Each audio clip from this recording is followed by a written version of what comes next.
Hello. All right. All right. Hello. Hello. Good morning, Alyssa. Hello, Brianna. Hello, Jayla. Hello, Charlie. Hello, Saad. Hello, Brianna. Or did I just say, okay, I'm going to start again. Wait. Oh, wait, you can hear me, right? Or someone can, oh, and I've got this thing. Hang on a second. That's it. Wait, I'm assuming you can hear me. I'm already losing things. So, okay. Wait, can we? Yes, you can. Okay, great. Okay, good. Thank you, Alyssa. And good morning, Alyssa. Good morning, Jayla. Hello, Brianna. Good morning, Noel. Good morning, Lakshmi. Good morning, Saad. Good morning, Charlie. Good morning, Julian. Thank you, Alyssa. And thank you guys for the video. I totally see the video. I appreciate it. Oh, God, so many of you are John Jay. It's crazy. You don't even want to know where I am. It's crazy. Okay, that's awesome. I totally appreciate it. We're going to get rolling in a second. We're going to, each day we'll move a little bit faster. We'll spend a little more time on physics and a little less time on like all the stuff. Let me see. I'm a little bit. Okay, yeah. We're going to continue with, we're just going to keep continuing. Like we said 2 days ago, where was I? Right. Like we said 2 days ago, we're just going to keep, I think people are getting, I think you guys are getting very clear on the whole class. Again, I really do see all the videos and I do appreciate it. And it is special and not all the classes are doing it. So thank you. More people are coming in. But I think you're getting used to it. So like more and more, we're just going to be sort of going over homework type things like recitation. It's like lecture in that I'm going to talk, but it's like recitation in that please interrupt anytime. More people. Sorry. Okay. So yeah, we're going to continue going over number line. I'm falling behind some of you. Well, in two ways. Number one, some of you have done already a lot more homework than we've even gone over. I totally recognize that and I appreciate it. And you're going to get a break. You might get a big break. In fact, I'm not promising this, but you'll notice I didn't put any new homework in due Monday. And that might not, I reserve the right. I still might put in something like by tomorrow night just to keep us going, but I really might not. But if I don't by tomorrow night, then I won't. I'm not going to just spring it on you on Saturday or something like that. And the truth of the matter is I may give you the whole weekend just to catch up or reward yourself if you're already caught up and to give me time to catch up because I'm already falling behind. A lot of you have given me a lot of stuff that I have not turned back yet already. I don't want that to be the case for much longer. So if you've already turned in a bunch of stuff, know that I see it. It's totally acknowledged. And you're going to get a little break and we're going to start catching up to you. Again, on the other hand, if you start seeing that you made a lot of mistakes or you can still re-upload things, or if you are falling behind, we're going to keep moving through number line today and then average speed, and we'll go faster and faster and faster. And whatever we do in class that helps you, please use. Okay, I know I think you guys all get that. All right, let me just quickly. Sorry. Okay, yeah. So we're gonna keep going through number line. I'm just checking. Well, God, you're all showing just about. That's totally awesome. Hopefully, well, anyway, yeah. Okay, I'm just gonna keep going. I think you guys are getting it. So we're on. We had done we've done question. Oh, all we did was question one, right? All we did was question one. When we set up the diagram, did we even do? We did it very quickly. Stop me there. I feel like we did question one. The funny thing is I spent so much time talking about how I want you to do homework and then I want the diagram and I want you to set up. I didn't really say the one explicit thing, which I guess I'll say now. The one definition we have so far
Okay, just to make absolutely clear, this is a definition. This is a more sort of rigorous, precise, scientific, absolute definition of something that I'm sure you already knew. I think if you got that the answer to question number 1 was 21 feet, then you get it. And whether you showed all your work or not, like just to back up for, away from homework points, if you tried homework 1 at all, and then you got the first question, the answer is 21 feet, then you and I are on the same page. And we're both understanding, and I'm not saying you ever have to memorize this definition or you'll ever have to write this again.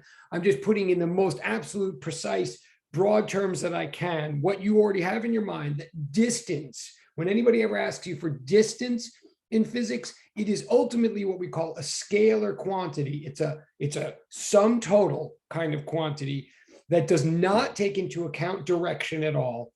So if in physics anybody makes some complicated journey, some complicated trajectory, even if it involves many, many parts and many, many directions, I'm just rephrasing now what I just wrote here. In fact, I'll read it out loud in a second in case you can't read my handwriting. But what this is trying to say right here, just to pin it down so that we have clarity going forward, is when anybody ever asks for the total distance traversed in some motion, what they mean to ask is add up all the sections of that motion. Do not take into account whether any particular section was forward or backwards or north or south or whatever. Just add up all of the amount of ground that's covered or the amount of space that's occupied throughout all the sections of some trip. Add them all together, and that's your total distance.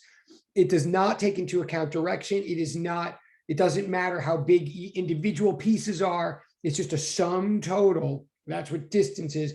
And therefore, if we're in a one-dimensional world, if we're living in a number line where one direction is called positive and another direction is called negative, which will be the case from now on in physics, I mean, that we use positives and negatives, then distance necessarily is always greater than or equal to 0. It's never a negative amount.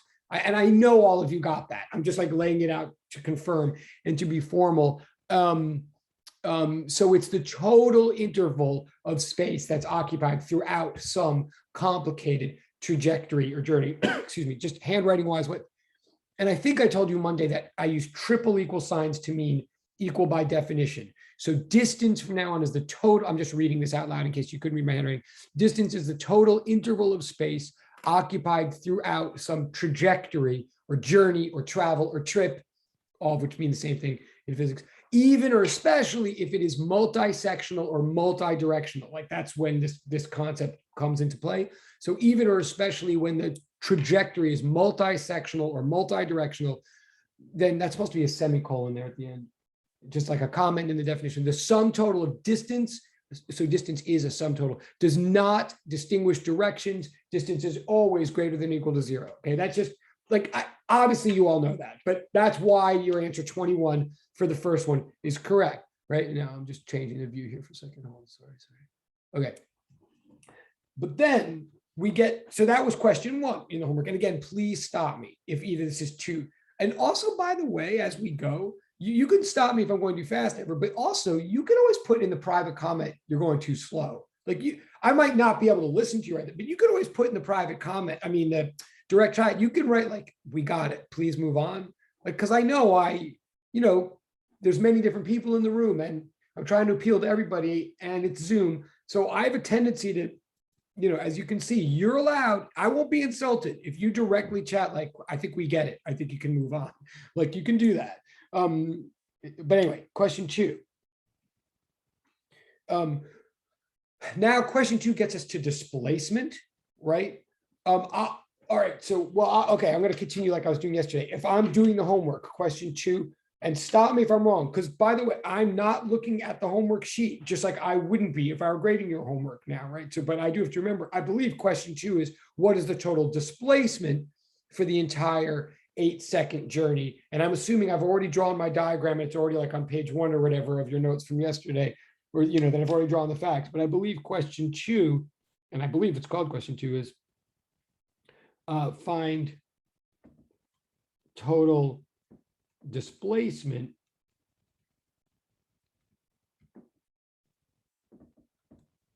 for entire experiment or the entire phenomenon, the entire situation that we're talking about here, right? That's the question, right? I'll change it. And to cut to the chase, just so I do believe the answer is going to be -9 feet here, just so we know we're not crazy. If you got -9, I think you're correct. Just going to show you how I got or whatever. If you got -9, if you didn't, then watch. But I think the answer is -9. How do I get it? I say now, well, I'll write in English. I first I write a definition like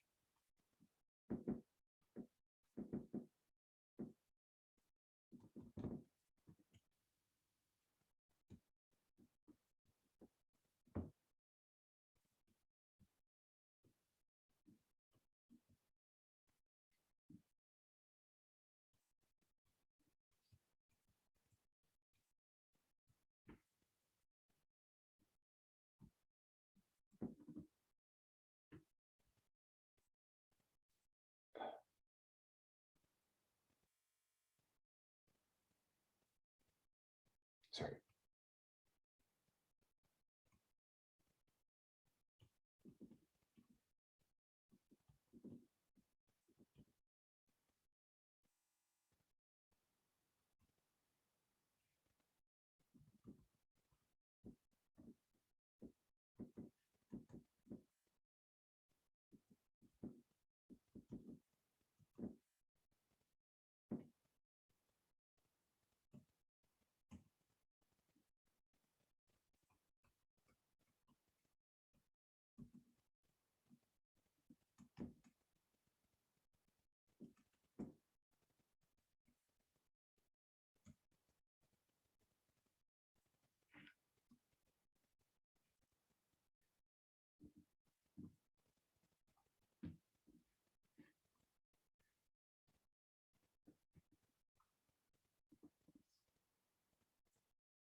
Okay.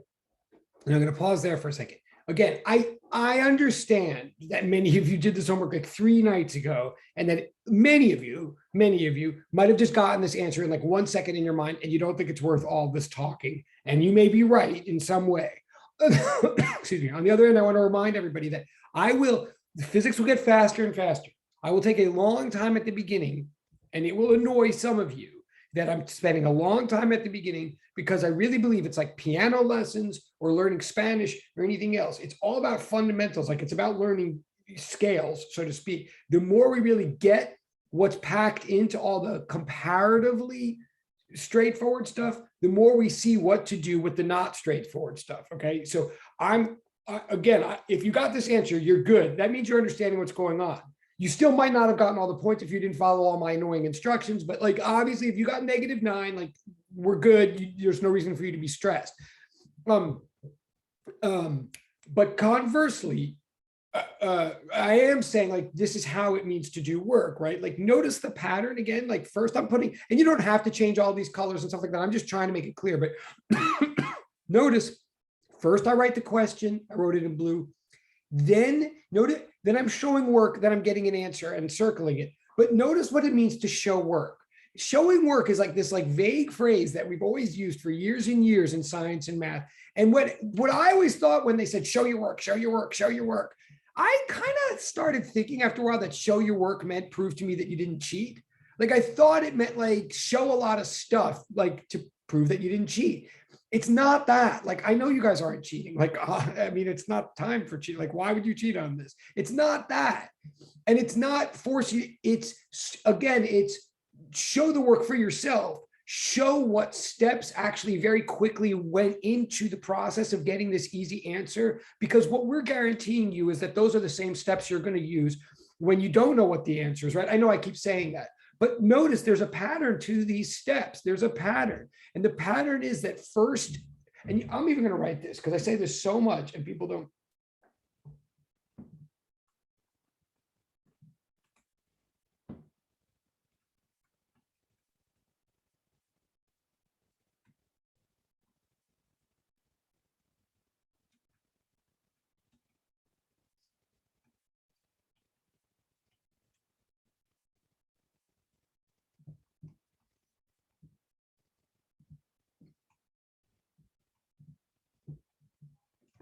way to do work is to proceed from what is general to what is particular, or from what is true to what is relevant. And I'm saying this, and I'm going to say it over and over, even if it sounds obvious, because honestly, when people stress out or freak out or panic or in the middle of an exam, or when they hit something that's new and hard, instinctively, what smart people do without realizing it, what smart, successful science students often do the minute they panic, they try to write down what's relevant or what's particular to the question, and then move back and try to show that it's true.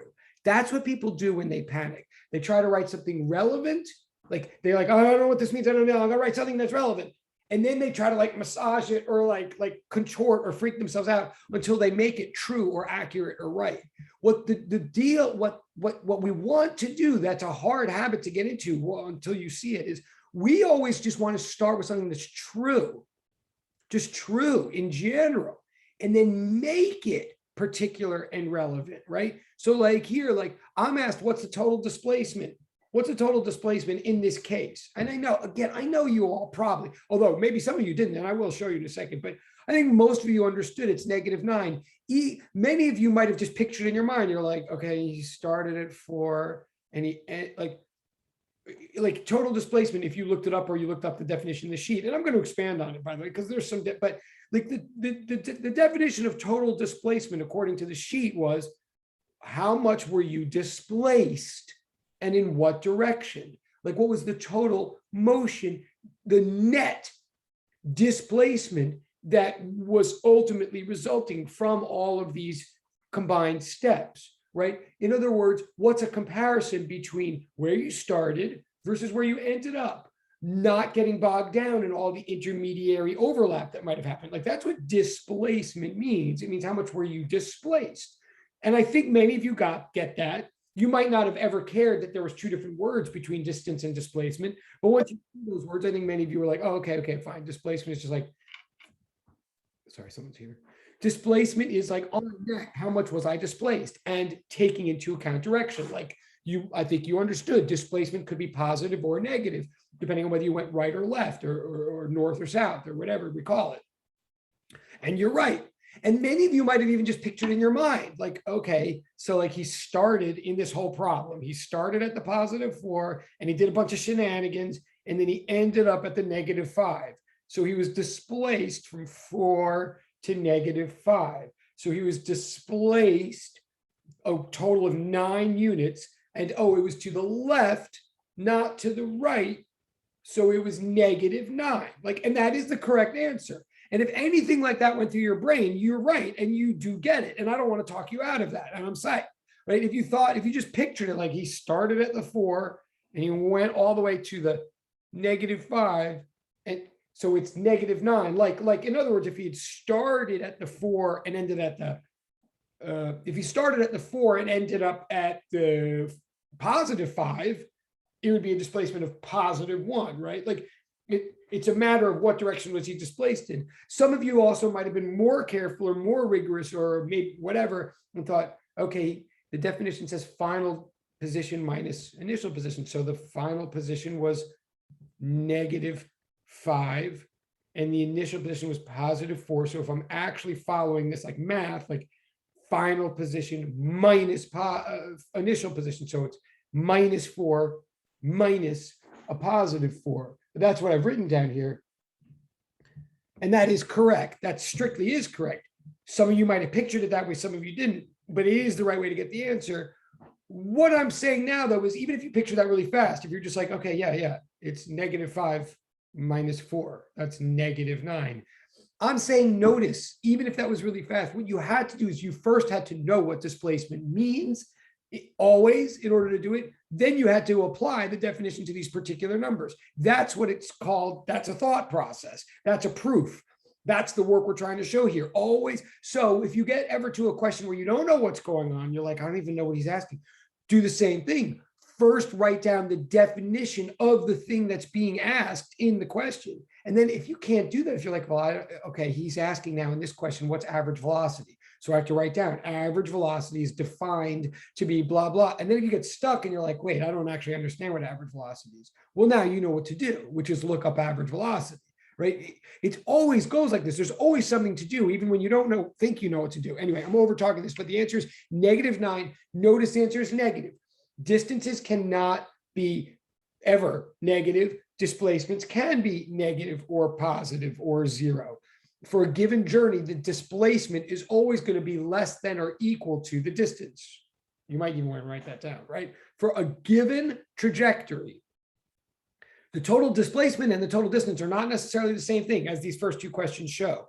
But what you can write, I'm not going to write it up, but you can write for a given trajectory, the total displacement is always necessarily less than or equal to the total distance, right? Because it could be negative, whereas distance can't. Now, if there's no question, stop if there's questions, but that's the answer is -9. Notice it could be, it didn't have to be negative. Displacements can be positive, but that one is negative. We're going to move on. But but you see, there's a lot of writing and a lot of English, and this is supposed to be a science class. Math is our language. So I'm going to start making these things look more mathematical now. I want to start introducing notation, because there is a faster way we could have written this. So I'm going to sidebar for a second on notation. Like, I want to show you how to, I'm going to start giving you equations. I'm going to start giving us equations. So sidebar for a second.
Okay.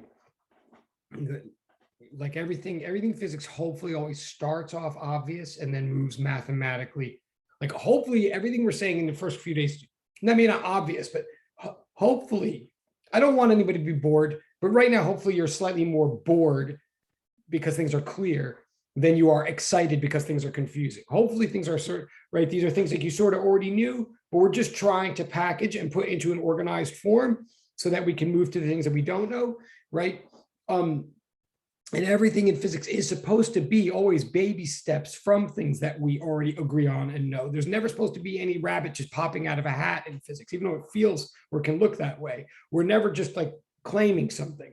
Everything is supposed to be a logical inference from things that we already believe. So we have to start with things that we believe, right? So physics is about time and space. We're going to start notating time and space in a symbolic mathematical way. So from now on, and remember, we're just in one axis of space right now. So any point in space right now, any point in space is known as a position. It's going to be designated with X. We can also use Y and Z and things like that, and we will later. But right now we use X to designate position, point in space, or what we might call the spatial coordinate of an event. An event in physics is a point in space-time. And you might even want to write this. Yeah, actually, I'm going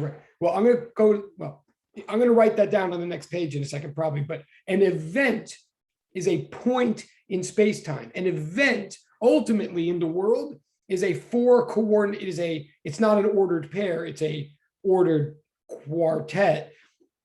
An event in space in physics is three spatial coordinates and one temporal coordinate. So in other words, an event is like that, or like a light flash, or like, right, or snap of the fingers. An event is something that happens at a point in space and a point in time. So we designate, we organize, we coordinate the events in space with X.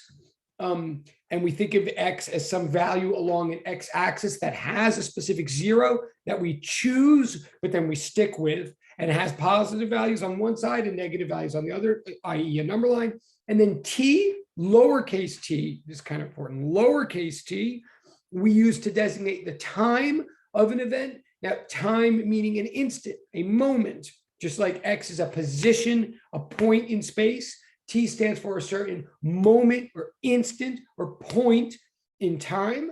It can be viewed as the coordinate of some time axis that has a zero and has positive and negative values. Now, what is zero on a space number line? It's wherever you choose to be zero. And then everything to the left of it is negative and anything to the right is positive. Generally, what you choose to make zero, what you make to make the zero of a space axis is wherever your first object that you're paying attention to happens to start. It's whatever's convenient for you. You set up your axes to track your object. Similarly, time. What do we mean by time equals zero in physics? What do we mean by time equals zero? In physics, this is a rhetorical question. We don't mean the Big Bang necessarily, and we don't mean the Garden of Eden. We don't mean the beginning of all time. Just like zero on a number line on the space on this experiment here isn't zero for all space. It's not the prime meridian or like the galactic center or something. It's just like the center of that room, right? Like the zero in our homework here. Again, this is a sidebar to get us to start turning this into something more mathematical. That zero on the number line that the instructor was like oscillating around in our homework was just the zero on our number line, the zero that was relevant to the situation. We just picked it, right? Same thing with time. What's zero in time is wherever you start your stopwatch. It's wherever the experiment starts, or even better, it's whenever you start paying attention to the experiment. When you start your stopwatch, right? Like crap is happening, stuff is happening all the time. But then when we start going, like now we're beginning an experiment, we're paying attention, we're going to make graphs, we're going to take data. So when our stopwatch starts, that's what we mean by time equals zero in a given context in physics. So anything that happens after that is positive times, and anything that it turns out that we either find out or retrodict or realize happened before that, that's negative time. It's not psychedelic. It's not Michael J. Fox or something. I'm not saying physics can't get psychedelic. Weird things can happen in physics. But right now, when I say negative or positive, I just mean to the left or to the right of wherever we choose to be paying attention. Okay, so X from now on, lowercase x we use to mean space coordinate, lowercase t we use to mean time coordinate from now. Okay, and then there's now comes a little more notation to make it more clear. This is just still all sidebar, if you don't mind.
Okay, new piece of notation now. Now this super important piece of notation. This, some of you might have seen in high school, some of you might be used to, or you might have seen in chemistry, maybe, I'm not sure. But some of you have not, and it's like, and you might have seen it a bunch of times and never quite known what it was or something. So it's really important. We use it all the time in physics. What I'm saying now is if we ever put a zero subscript to the right of a variable, then what we mean is the initial value of that variable. Like for all time, if we have any variable, whether it's a variable you've heard of before or a new variable that that you haven't heard of yet, or any kind of measurement quantity at all, if we put a zero subscript to the right of it, then what we're specifically explicitly saying is we mean the value of that variable when time equals zero, like when the experiment started, when we started paying attention, when the stopwatch started. Again, not the beginning of all time, but the beginning of a given experiment. So x sub zero means x at time equals zero, which is to say the very first position noticed. Like in this experiment, x sub zero is +4.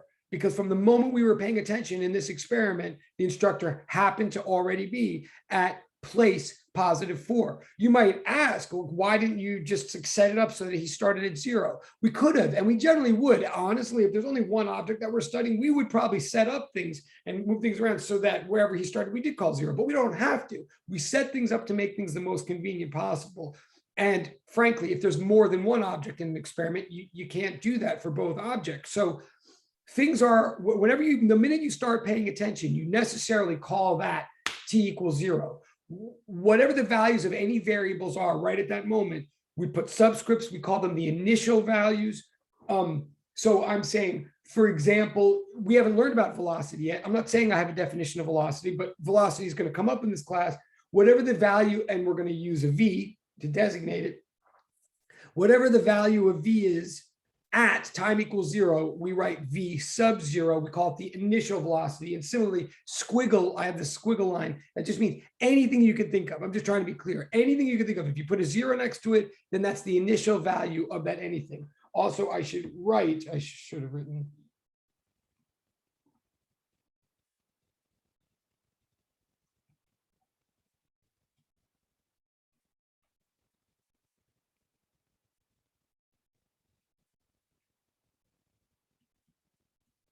The way we read this out loud, and this is not me, this is like standard physics. Anytime they're talking in Khan Academy or whatever, if you ever hear someone say X naught or V naught or A naught, which means nothing in like British or in like old, I don't know, in like fancy English, naught means nothing. And also it's sometimes spelled N-O-U-G-H-T, can be spelled both ways. I don't quite get why.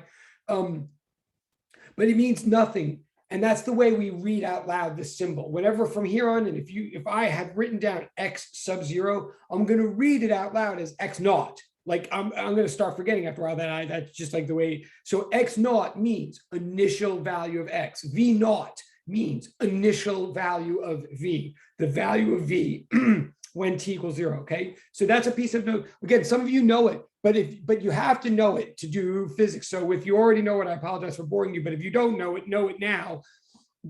Naught means initial value. Okay. So note this then.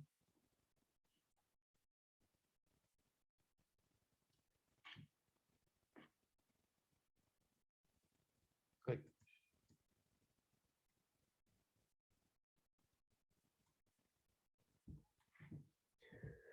Note, like X naught means the value of X when t is 0.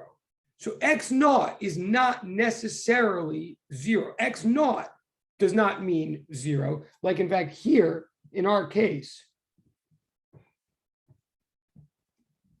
and notice you see triple equal sign slash root. I'm not saying X naught can never be 0. X naught can be equal to 0, but it isn't defined to be 0. It isn't necessarily 0. Here, for example, X naught equals +4, because that's where the instructor started, X 4 feet, right?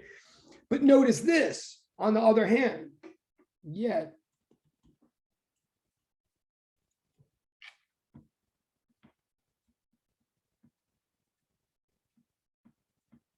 so just to reinforce, X naught is not necessarily 0, because what it is necessarily, what the definition of X naught is the value of X at time equals 0, right? So similarly, T naught is necessarily equal to the value of T when T equals 0. Well, the value of T, like, because T is just any variable, right? Any variable naught means the value of that variable when T equals 0, but T is T.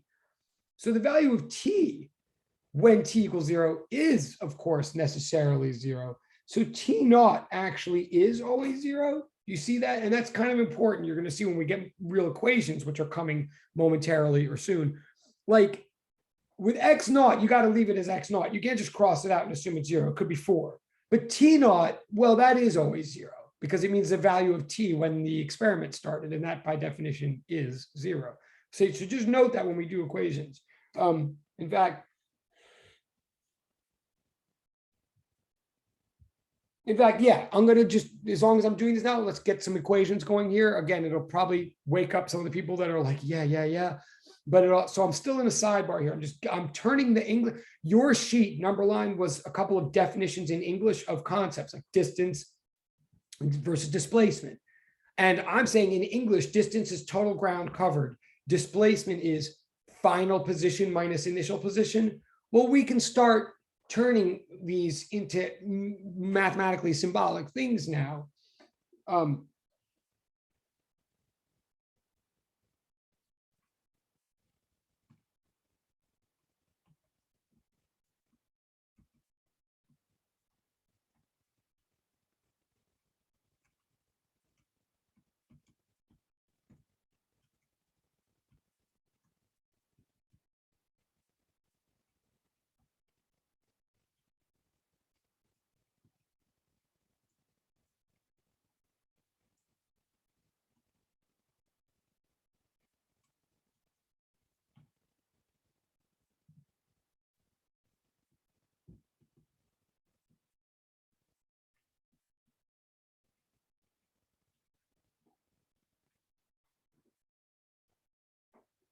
right? So we're going to start, and again, stop me if you, what time is it? Okay, yeah, stop me whenever you want me to go back a page or whatever, but I'm going to start translating our English definitions into mathematical symbols.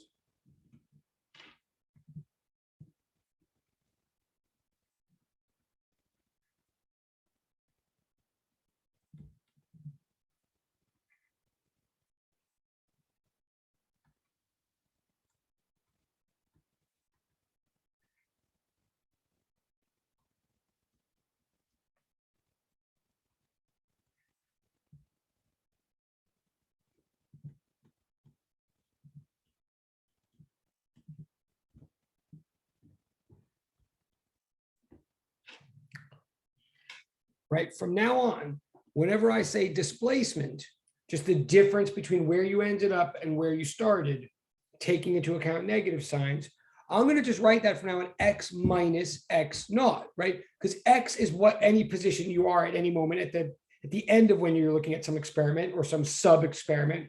X just is what position something's at somewhere that you're paying attention. X naught is where it was when you were first paying attention. So the difference between those two is what we mean by displacement, right? So from now on, in other words, like x is a position. It's a point in space. Displacement is an interval throughout space. It's some kind of interval, a comparison, a distinction, a difference, specifically a difference between two positions. If x is any position you like, then x minus x naught is what we mean by displacement from now on, okay? And it's not always zero, and it's not always positive, because x could be positive or negative, and x naught could be positive or negative. So now I'm just going to keep moving with the definitions of the sheet and say,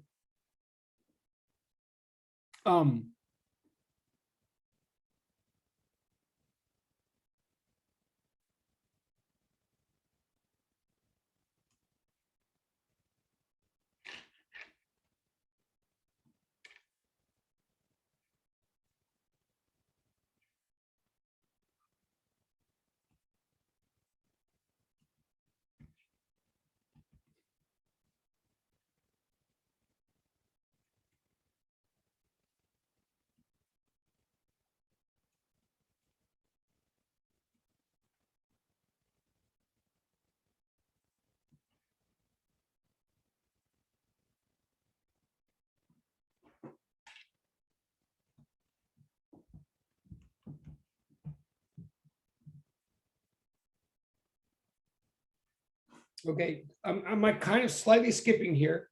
I mean, skipping ahead in the sheet. I'm still going to continue going over all the problems in the sheet, I promise. But since the sheet gave you some definitions, I'm just going to put them now in mathematical form. Honestly, you could say,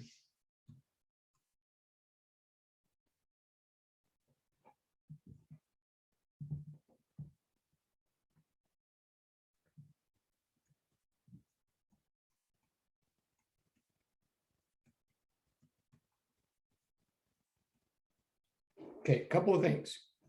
This is our first equation. It's actually a very powerful equation. It is a real equation. Some of you might call it a formula. I don't like the word formula. We'll get to that. But this is definitely our first equation. You definitely don't have to memorize. First of all, you don't bother memorizing it. I mean, on our exam stuff, I'll give it to you, but you won't have, if you're paying any attention in class at all, you'll never have to memorize this thing. It'll just hopefully make sense to you and you'll just know it. But it's the definition of average velocity, okay? So I'm saying a couple of things. I'm just introducing now. I mean, I introduced it in the sheet in English. I'm introducing a mathematical form now. I'm saying, first of all, from now on, if you ever see V with a bar over it, that stands for average velocity. The V stands for velocity, and the bar, I'm about to tell you in a minute, you're about to see, the bar always will stand for average. In fact, okay, I'll even, before I get any, like, just to be as super clear as I can.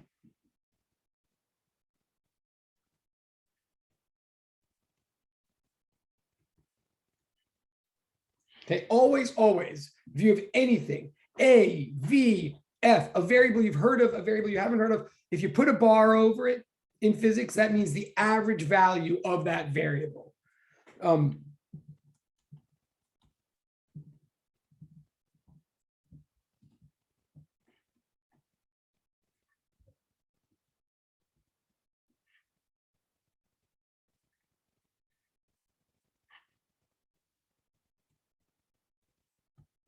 Okay, that's always. So first of all, that's a piece of notation. If there's a bar over something, it means it's an average value. It means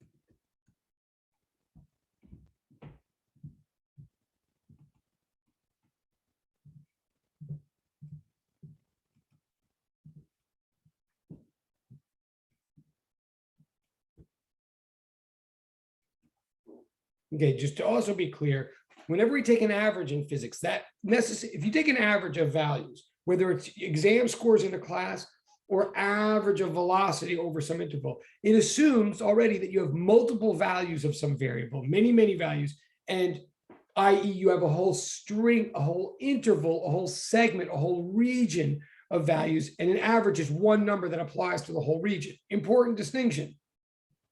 You don't ever take the average of one thing. I mean, not usually. You take the average of a bunch of things. The bunch of things in physics are usually not discrete. They're not usually test scores. They're usually things that are like attached to each other, that are like infinitely divisible, right? Like a bunch of moments that, and one moment just flows into the next moment in time, right? So usually in physics, when we take an average value, we mean one number that applies to a whole segment or a whole stretch or a whole interval between 2 points. Right? You take the average velocity between 2 points in time, whereas a time or a position is 1 point, right? So first of all, just note that averages apply to collections of points, not to points.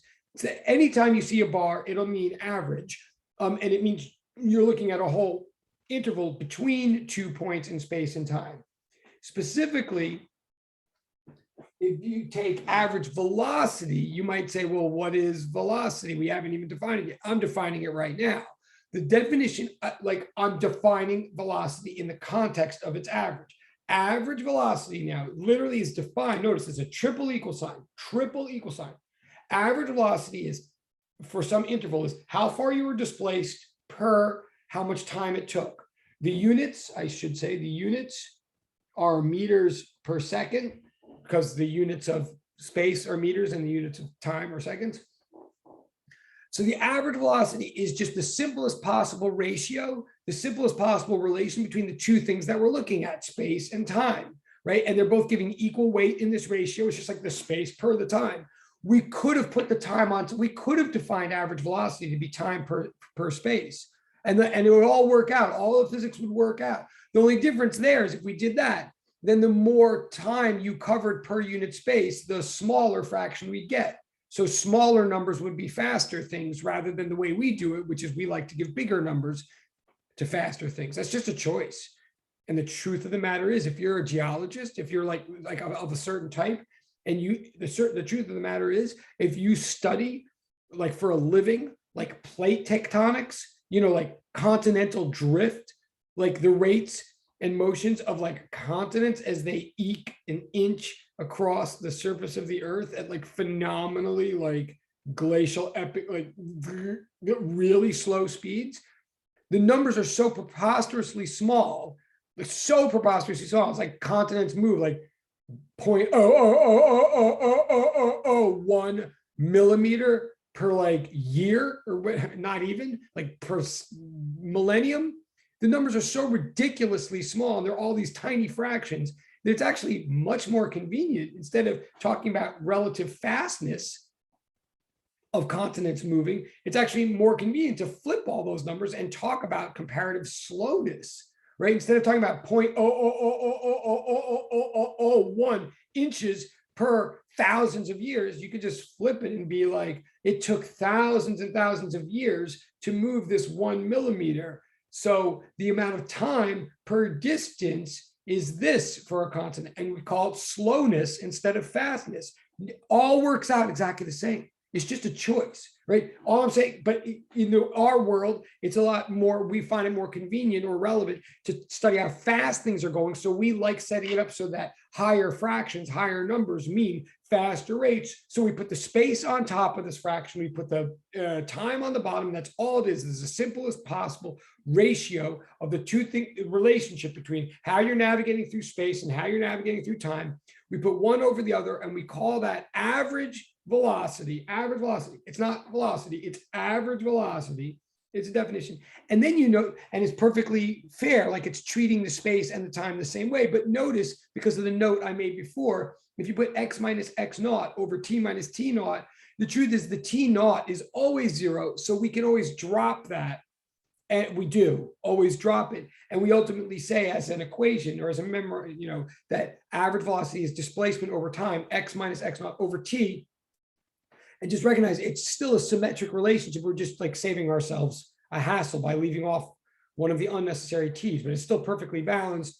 And that is our, from now on, our definition of average velocity. Note, it is a definition. So it is not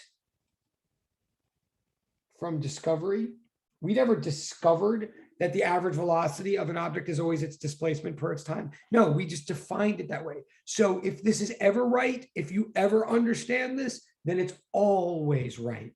And the reason I'm saying that is, as problems get harder in physics, when in doubt, if you have any problem, they're trying to solve anything about velocity or motion or kinematics or acceleration, always start by writing this thing down.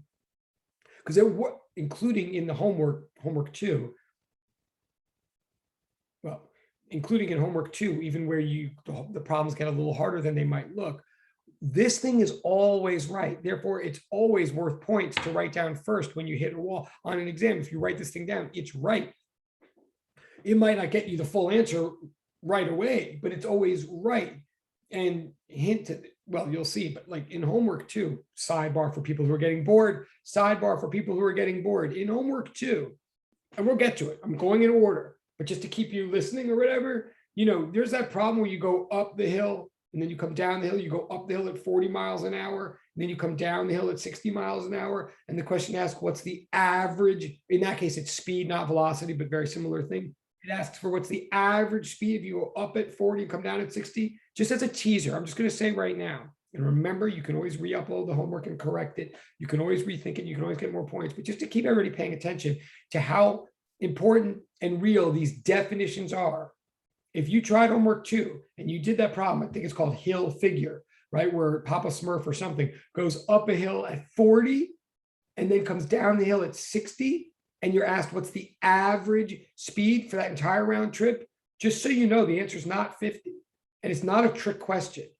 It's asking you to really apply these definitions strictly and with faith, and know that these definitions won't fail and that these definitions are all you have, but they're enough to get knowledge. If you go up 40 that hill and come down 60, and some of you may have gotten it right. In fact, I know some of you got it right. I'm not saying that all of you, and I'm not chastising anybody who got it wrong, but I am saying this may seem boring right now, but it's worth paying attention to these definitions, because by definition, if you go up a hill at 40 and then and it's not a trick, and you don't do anything tricky, you just then come down at 60, your average speed for that round trip is not 50, it's 48.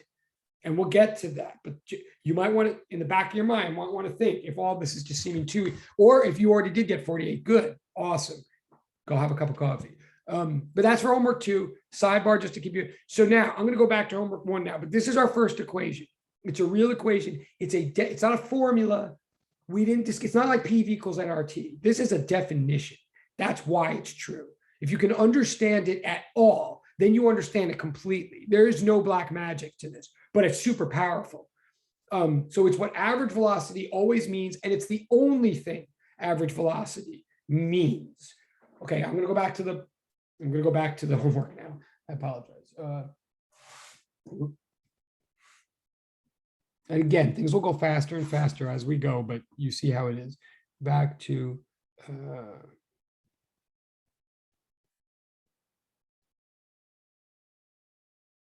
I think we're on the question 3. Yeah. So, okay. Then question 3, I believe, asks, what is the average speed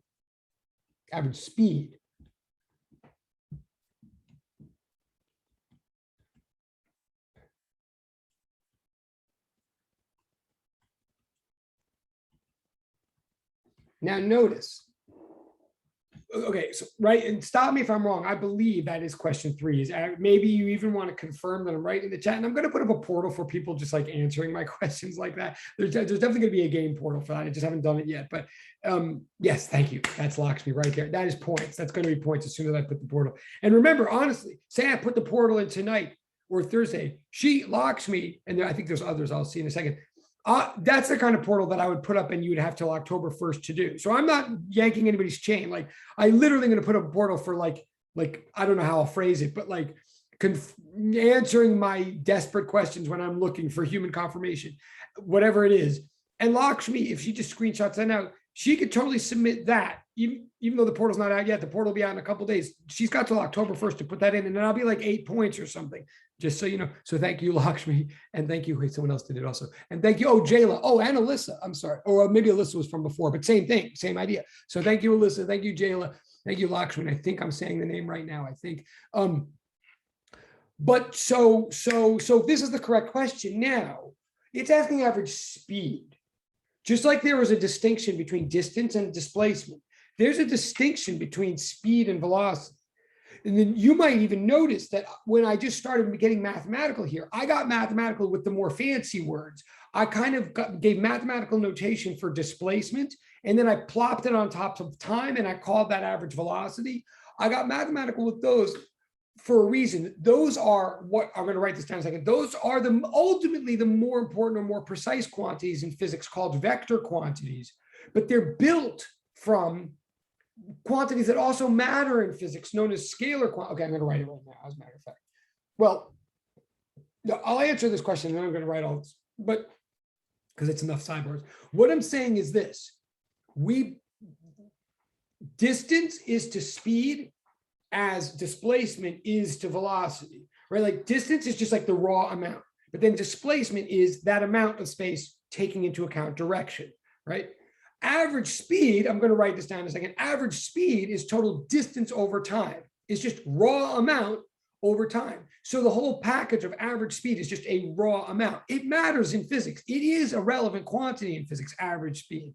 But then from that, we build the more precise, more directional quantity of displacement over time, which can have direction, can have negative signs and all that. And we call that average velocity. Now, ultimately in physics, we care so much about these directional things that we have symbols for them and everything. The ones that don't have directions, like distance and speed, we never really, I mean, we kind of have symbols for, but I'm going to keep them in English for now. So I'm not trying to confuse anybody. I'm ultimately saying the more precise we get, the more we're going to use precise mathematics, but we're doing both at once. We're building the precise mathematics from English. So in order to answer this question, I'm going to stay in English for a moment. Like I don't have symbols exactly for speed and distance yet. I have symbols for the other ones. So I'm going to say, well, in order to answer the question, average speed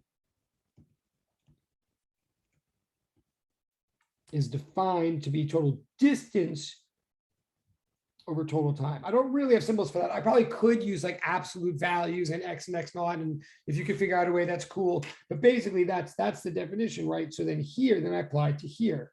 Here, oh, well, here, the distance we already got in question 1, the distance was 21 feet. And notice again, every time I go from general to particular, I go from triple equal signs to double equal signs. That's the way to do an exam. That's the way to do hard physics. When in doubt, always start with triple equal signs because they're always right. Triple equal signs were never wrong. Even if they're not the one that you need at that moment, it's still not wrong. So you still get points for it. And it still does something. And then you apply to the particular situation, which is where it shrinks to a double equal sign. Like here, the distance is 21 feet because we already figured that out. And the time is 8 seconds because it's, 3 plus 2 plus 3. I believe that was how it worked. Right. So here, the average speed, again, I know I'm dragging this out. I'm just trying to get us all used to each other.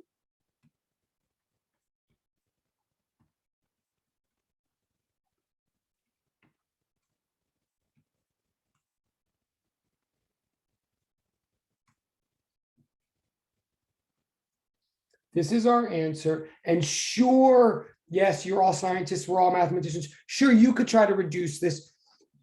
top heavy fraction, or you could turn it into a decimal. You can't, you don't have to. This is a valid answer right here. It has units. It is a valid, clear answer. Maybe it's not in its simplest form. So sure, you can, and often that is a good idea. So you could say like average speed equals 2 point, I think it's 2.5. Oh yeah, 2.5, 2.575, so 2.6. I think this is right. I think 21 divided by 8 is 2.575.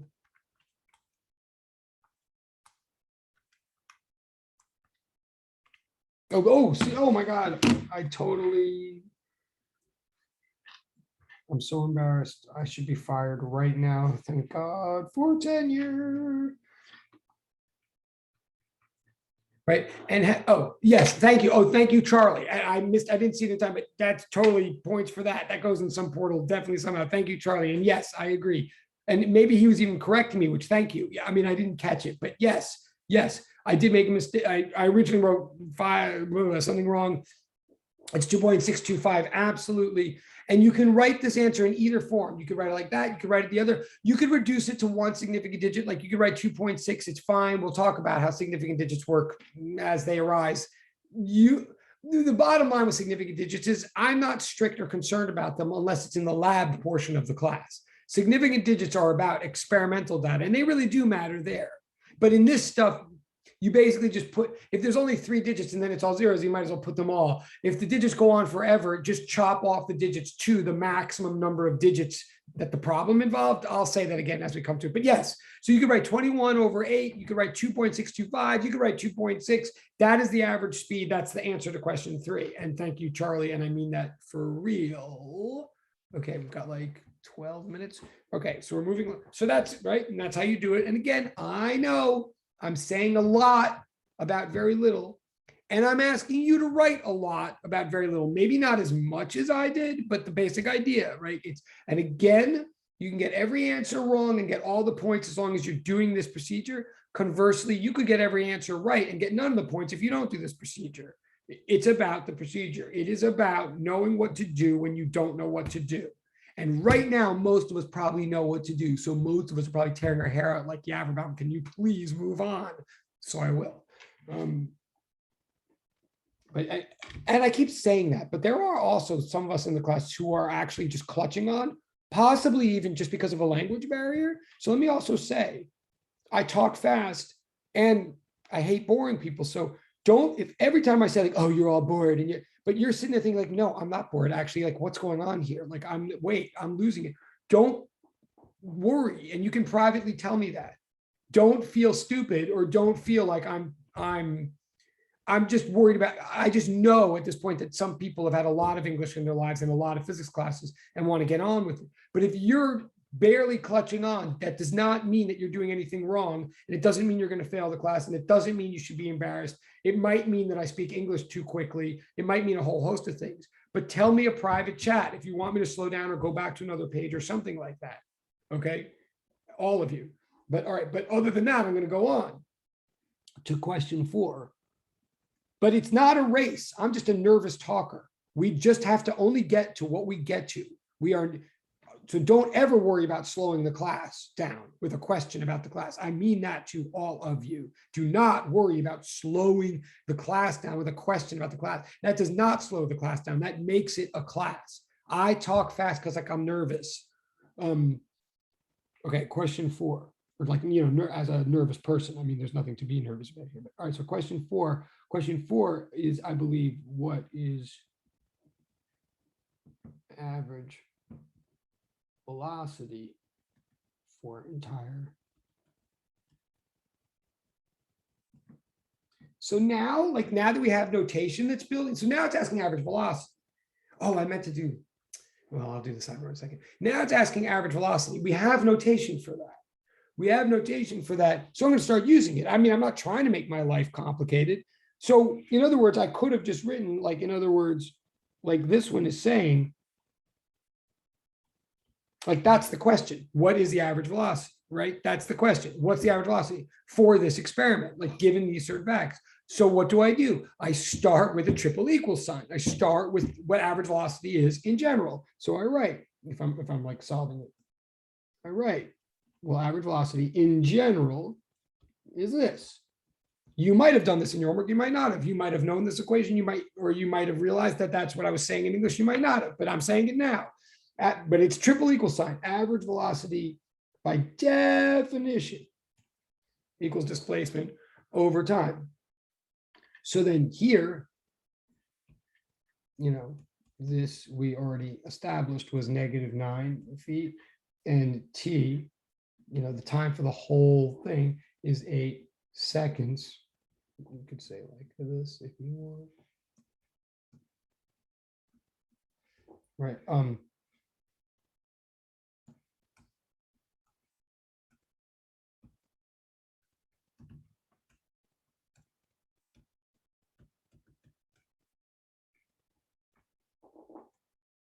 And that is an answer, but you could also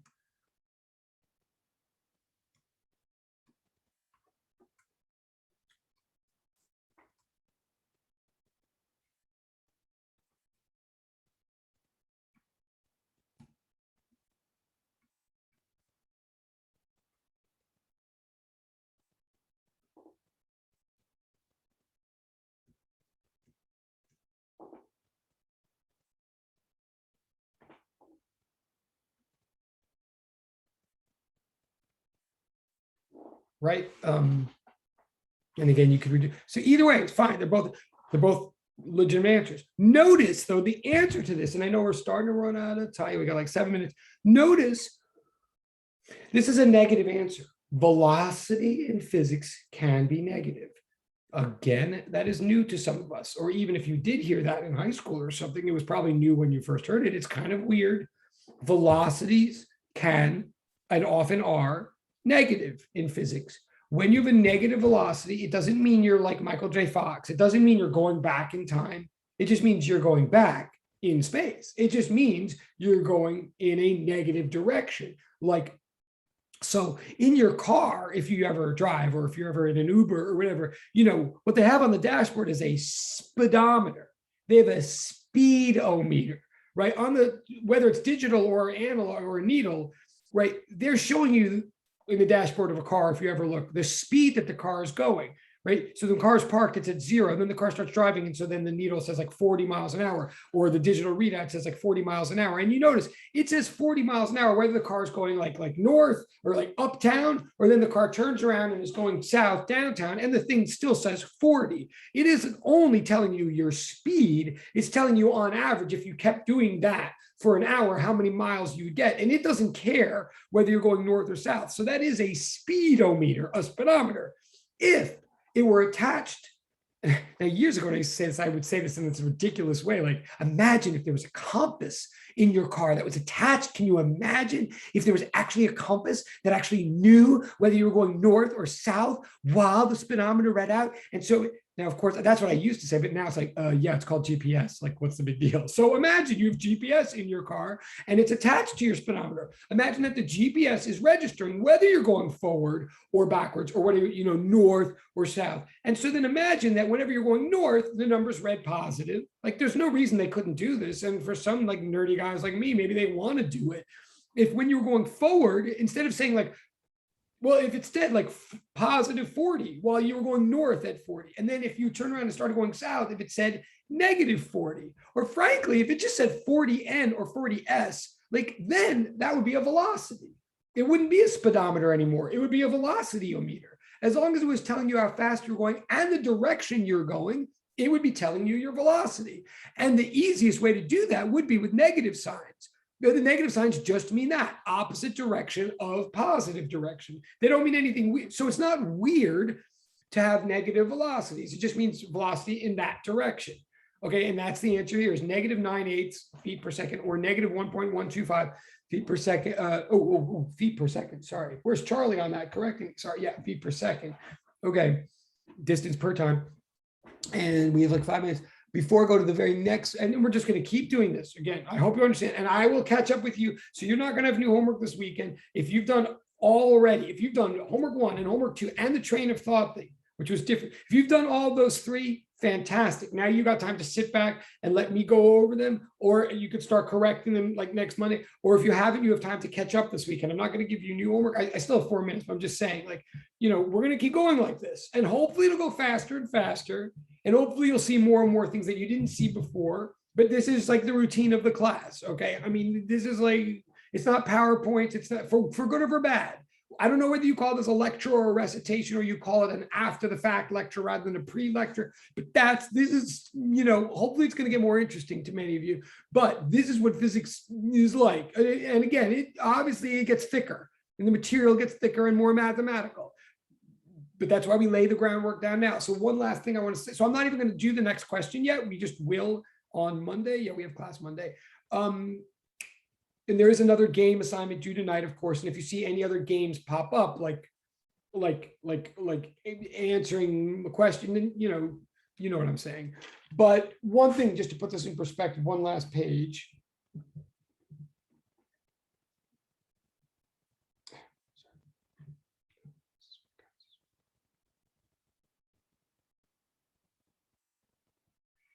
Oh, yeah.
Like, just to be clear, there's two types of quantity.